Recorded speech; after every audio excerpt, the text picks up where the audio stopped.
Magandang araw po sa inyo lahat. At si Makatang Tambay muling nagpupugay. At sa magsulo kayo ng pilas naroon ang pagpapalapit sa mga ating lahat para sa araw na ito. Yung pagdinig kahapon din sa hearing laban kay Vice President Sara Duterte ang reaksyon na natin. At dito nga sa akin lang tingin, sa pananaw ko lang. Butata talaga rito si Congresswoman Luistro. Kung kanilang lead prosecutor. Kung isipin na hindi ba abogado siya. Pagkatapos si Robin Padilla, alam naman natin ang mga binabato rito. Ito nga kung ibas nila sabi nga nila artista man ito, walang alam pagdating sa batas. Pero biro mo yung mga tanong nito kay Congresswoman Luistro kahapon nakita natin kung gaano katotoo at kung paano hindi ito basta nasagot ni Congresswoman Luistro. Kasi bistado naman talaga na yung kanilang mga ginagawa lantaran ito. At nga tila butata siya talaga sa tanong na ito na dapat kung sasagutin niya talaga ng tuwiran sasampal ito sa sarili lang pagmumukha. Hindi lang sa kanyang mukha kundi sa lahat ng mga prosecutors na naroon. Kasi sila naman lahat ang nagpaplano nito, mga bagay na ito. At ito yung tungkol dun sa pagtatanong sa kanya dahil di ba gumamit na sila ng mga affidavit ni Las Cañas na kung saan nakita nung mismong council ni Vice President Sara Duterte na hindi naman pala ito notaryado at walang pirma.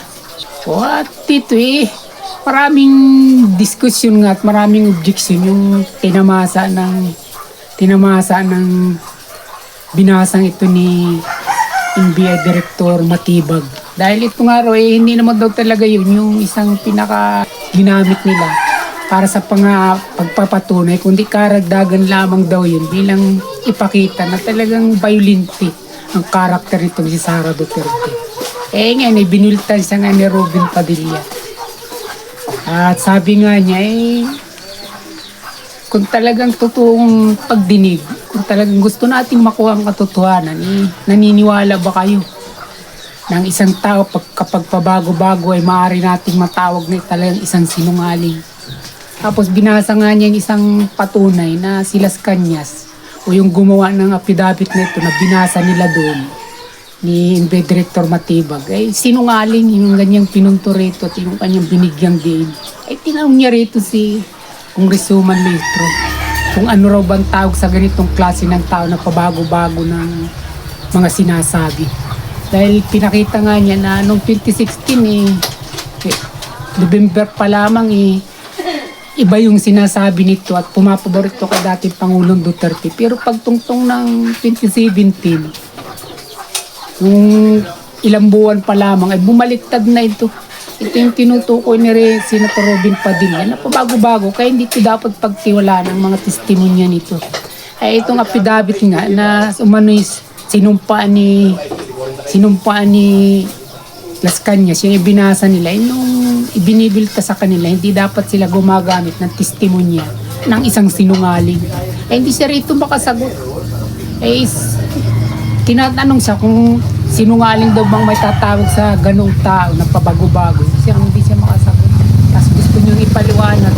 Gusto na naman niyang pahabayan at iligaw sa kanyang kahusayan. Siyempre, alam naman niya na hindi ito abogado si Senator Robin Padilla. Pinahinto siya. Sagutin mo yung tanong ko. Ito nga, dinesisyonan nga niya ng presiding justice na si Escudero. At ganun din yung tanong, kaya lang, di kumbagay, iniba niya yung lingwahe ni Senator Chis Escudero. At saka lang sumagot si Congressman Luistro ng alugan din. Talagang sang-ayon sila, sinungaling sila sa kanya. Naiba lamang yung words na ginamit, pero yun na rin ang kaulugan. Sang-ayon siya na talagang hindi yung mga ganong mga uri ng mga testigo hindi mo pagkakatiwala, hindi mo alam kung tama yung sinabi ngayon at bukas kung yun naman yung mali. Ganun yung naging lumitaw dito. At nakikita natin sa mga karagdagan pang paliwanag ni Senator Robin Padilla, napakalaki ng punto niya rito at talagang pumuntos siya sa isang abogado na katulad nitong lead prosecutor na ito na siyempre alam natin na ito raw yung Miriam Santiago ng ito raw yung Miriam Santiago ng House of Representatives, di ba? Ibig sabihin, mahusay talaga ito, magaling ipagkatapos si Senator Robin Padilla lang ang bubutata dito. At napanood natin ang mga bagay na ito. At ang isa pa ritong pinubunto niya, kaya binibigyan din niya ng isang sinungaling na testigo, hindi dapat nila kinukuha doon. Sapagkat sabi nga niya, ang ating ini-impeach dito at ang inyong inirereklamo ay binuto ng 32 milyong Pilipino at pagkatapos ay gagamit lamang kayo ng hindi mapagkakatiwala ang mga testigo at mga sinungaling para gamitin ninyong instrumento sa pagpapatalsik ng isang opisyal na inihalal ng milyong tao. Yung kanyang pinunto rito. At ngayon, kaya natin sinasabing buta tayo ito dahil may katotohanan ito dahil umamin siya. Tinanggap niya na talagang sinungaling ang testigong katulad ni Las Cañas na pabago-bago ng sinasabi. Di ba? At sa pagkakataong ito, nakita natin na hindi parating yung mga abogado at mahusay mag-English ay parating makaka-score. Kung kaya ay lalabas na parating tama yung kanilang mga ginagawa. Sa bagay na ito, talagang nasilat sila. Pamagitan lamang ng isang binabas nila na walang pinag-aralan at artista lamang na senador na si Senator Robin Padilla, mga kabayan, mga Apinos.